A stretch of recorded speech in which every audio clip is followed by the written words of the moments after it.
জীবন হলো একটি যাত্রা, আর বাস্তবতা সেই রাস্তা যেখানে আমি প্রতিদিন হাঁটি, কখনো মসৃণ, কখনো বন্ধুর।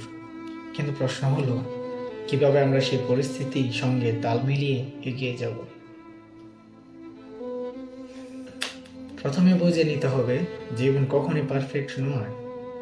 প্রত্যেকটি মুহূর্ত আমাদের সামনে একটি নতুন চ্যালেঞ্জ নিয়ে আসে, কিন্তু চ্যালেঞ্জগুলোকে আমাদের শেখার ও গড়ে ওঠার সুযোগ হিসেবে দেখতে হবে।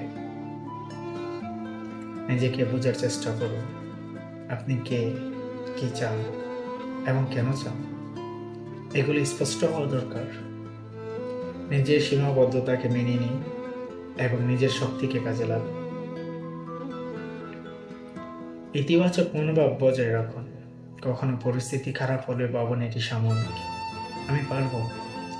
এই বিশ্বাসে আপনাকে এগিয়ে নেবে।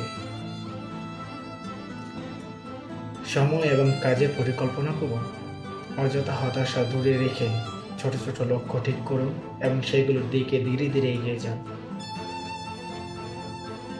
চারপাশের মানুষকে গুরুত্ব দিন, আপনার বন্ধু, পরিবার বা সহকর্মীরা কঠিন সময় আপনাকে সহায়তা করতে পারে, তাই সম্পর্কগুলোকে ভালোভাবে সংরক্ষণ করুন। জীবনের প্রতিটি পরিস্থিতি আমাদের কাছে নতুন শিক্ষা নিয়ে আসে। আপনার ক্ষমতাকে কাজে লাগিয়ে নিজের লক্ষ্য স্থির করে এবং ধৈর্য ধরে এগিয়ে গেলে আপনি যে কোনো পরিস্থিতি সামলাতে পারবেন। তাহলে এবার ভাবুন, আজ কিভাবে আপনি আপনার জীবনের চ্যালেঞ্জগুলোকে জয় করবেন। কমেন্ট করে জানাতে ভুলবেন না। যদি ভিডিওটি আপনাকে অনুপ্রাণিত করে তাহলে ভিডিওটি শেয়ার করুন। চলুন আমরা সবাই মিলে এগিয়ে যাই।